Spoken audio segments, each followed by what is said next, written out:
जय श्री राम मित्रों।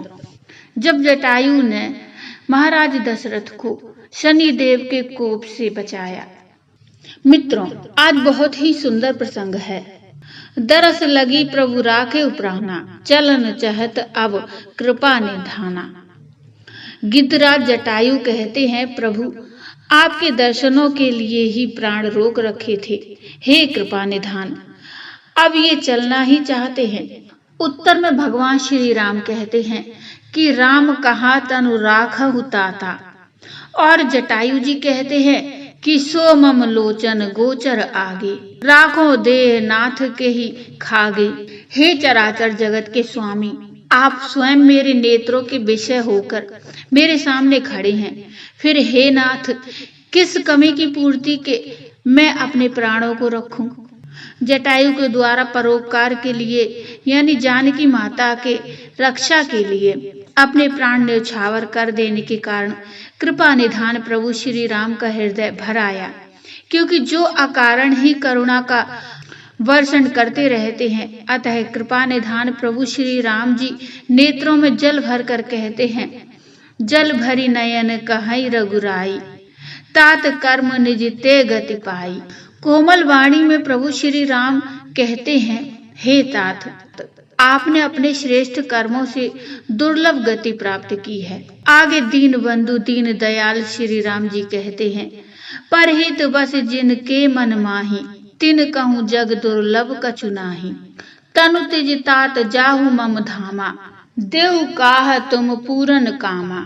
जिनके मन में दूसरों का हित बसता है, उनके लिए जगत में कुछ भी दुर्लभ नहीं है। हे तात, शरीर छोड़कर आप मेरे परम धाम में जाइए। आप तो पूर्ण काम हैं और मैं आपको क्या दे सकता हूँ। यानी आप तो सब कुछ प्राप्त कर चुके हैं। परम भक्त जटायु और अंतर्यामी प्रभु श्री राम जी का यह प्रसंग भक्तों के हृदय को गदगद करने वाला है। महात्मा जटायु ने दिव्य स्वरूप धारण किया और पीतांबर पहनकर वे स्वयं ही हरि का रूप धरकर अभिरल भगति मागी बर गीत गयो हरि धाम। ते की क्रिया जथोचित निच कर कीन्ही राम। अखंड भक्ति का वर मांग कर गिद्धराज जटायु श्री हरि के परम धाम को चले गए। श्री राम जी ने उन्हें अपने पिता के समान जानकर स्वयं अपने हाथों से जटायु जी की अंत्येष्टि क्रिया की। रघुनाथ जी बहुत ही कोमल चित्त के हैं, जिसे कृपालु श्री राम जी ने योगियों और मुनियों को भी है जो दुर्लभ वह गति प्रदान की।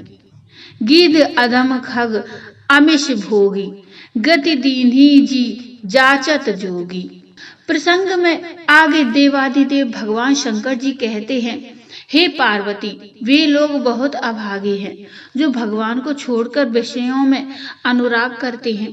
सुनहु उमा ते लोग अभागी, हरि तजी होई विषय अनुरागी। पद्म पुराण के अनुसार जटायु जी के ज्येष्ठ पुत्र श्री राम जी को ही माना गया है। जटायु के दस्तक पुत्र थे श्री राम जी। तब श्री रामचंद्र जी के हाथों से ही जटायु की अंत्योष्टि होना उचित ही है। पद्म पुराण की कथा के अनुसार एक बार की बात है कि शनि देव की वक्र दृष्टि अयोध्या जी पर हुई। उस समय अयोध्या में दशरथ जी का शासन था। राजा दशरथ जी ने अपनी प्रजा की दुर्दशा पर विचार करके शनि देव से अपने राज्य पर कृपा दृष्टि रखने की प्रार्थना करने के प्रयोजन से स्वयं ही शनि देव के पास जाने का निश्चय किया और रथ के द्वारा शनि देव के लोक पहुंच गए। शनि देव ने राजा को आतिथ्य प्रदान किया, परंतु स्वयं ही उपस्थित नहीं हुए। दशरथ जी की विनय के पश्चात नीची दृष्टि किए हुए शनि देव का आगमन हुआ और जब शनि देव की तनिक सी दृष्टि ऊपर उठी, तब महाराज दशरथ जी उनकी कोप दृष्टि से जलने लगे। देह अतीव पीड़ा से भर गई और इस कारण वे वहां नीचे की ओर गिरने लगे। महात्मा जटायु ने देखा कि महाराज दशरथ जी धरती पर गिर रहे हैं। तब उनकी सहायता करने के लिए वे उनके समीप गए और विनती की, महाराज आप मेरे पंखों पर बैठ जाएं ताकि आप सुरक्षित धरती पर पहुंच जाएं। जटायु जी महाराज दशरथ जी को जानते थे, क्योंकि वे यदा कदा वन में मृगया के लिए वन में जाते रहते थे। जटायु की सहायता से महाराज दशरथ जी धरती पर सुरक्षित आ गए और उन्होंने जटायु का आदर किया, बहुत प्रीति प्रदर्शित की तथा उनसे मैत्री स्थापित की। वे पक्षियों के राजा थे, तो महाराज दशरथ चक्रवर्ती सम्राट। आगे जटायु से महाराज दशरथ कहते हैं कि मित्र, हम तुम पर बहुत प्रसन्न हैं, वर मांगो। इस पर जटायु कहते हैं कि आप मुझे अपना ज्येष्ठ पुत्र प्रदान कीजिए, जो मरणोपरांत मेरी उत्तर क्रिया स्वयं करके मुझे सद्गति प्रदान कर सके। उस समय दशरथ जी स्वयं ही पुत्रहीन थे, सो वे संकोच में पड़ गए कि अब क्या किया जाए। उस काल में सभी लोग साधक हुआ करते थे, सभी लोग आध्यात्मिक शक्ति संपन्न हुआ करते थे। कुछ न कुछ भूत भविष्य का ज्ञान भी जन सामान्य को हो जाता था। फिर ये तो दोनों ही सामान्य पुरुष नहीं थे। जटायु प्रजापति महर्षि कश्यप और विनीता के पौत्र थे। भगवान सूर्य के सारथी अरुण थे, जो महर्षि कश्यप और विनीता के पुत्र अरुण हुए।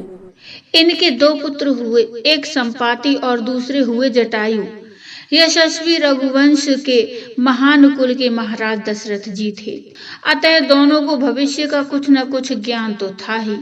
यदि मेरे पुत्र होंगे तब आपको मैं अपना ज्येष्ठ पुत्र प्रदान अवश्य करूंगा।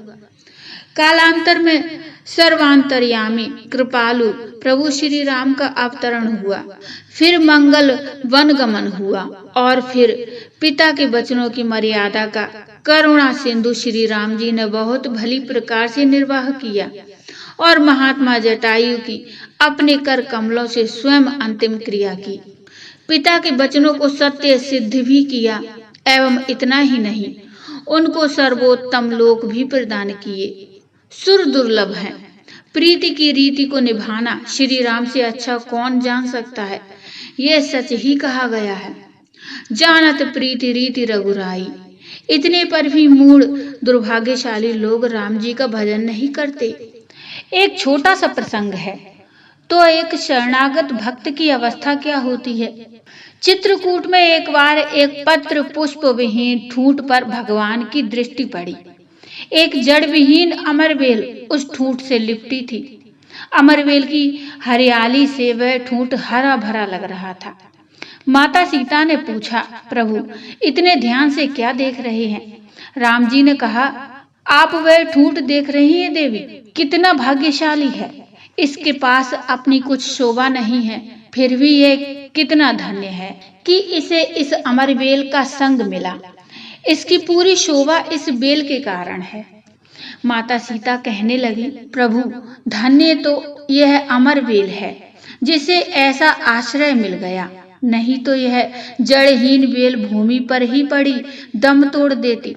कैसे तो ऊपर उठती, कैसे फलती फूलती, कैसे सौंदर्य को प्राप्त होती। भाग्य तो इस बेल का है, वृक्ष का तो अनुग्रह है। अब निर्णय कौन करे। दोनों ही लक्ष्मण जी की ओर देखने लगे। लक्ष्मण जी ने देखा कि उस वृक्ष और बेल से बनी छाया में एक पक्षी बैठा है। लक्ष्मण जी की आंखें भीग आईं, कहने लगी, भगवान ना तो यह वृक्ष धन्य है, ना बेल धन्य तो यह पक्षी है जिसे इन दोनों की छाया मिली है। मित्रों, यहाँ पर ध्यान दें, ब्रह्म तो वृक्ष जैसा अविचल है, वह बस है, जैसा है वैसा है, तटस्थ है। जब भक्ति रूपी लता इससे लिपट जाती है तब ही यह शोभा को प्राप्त होता है। तो भगवान का मत है कि हमेशा शोभा तो भक्ति से है।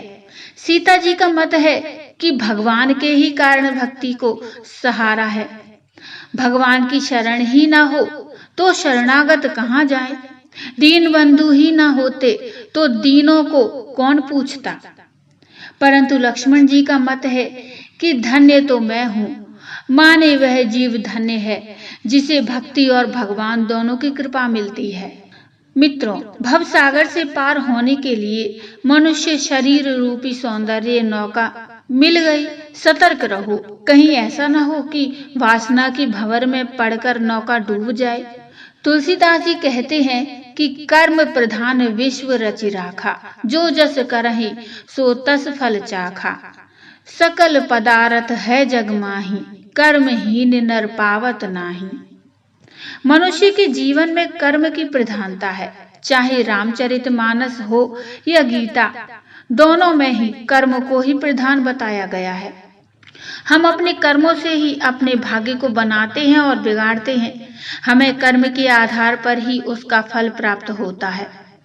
कर्म सिर्फ शरीर की क्रियाओं से ही संपन्न नहीं होता, बल्कि मन से, विचारों से एवं भावनाओं से भी कर्म संपन्न होता है। तो बोलिए जय श्री राम। मित्रों, ये प्रसंग आपको कैसा लगा मुझे कमेंट में बताइए।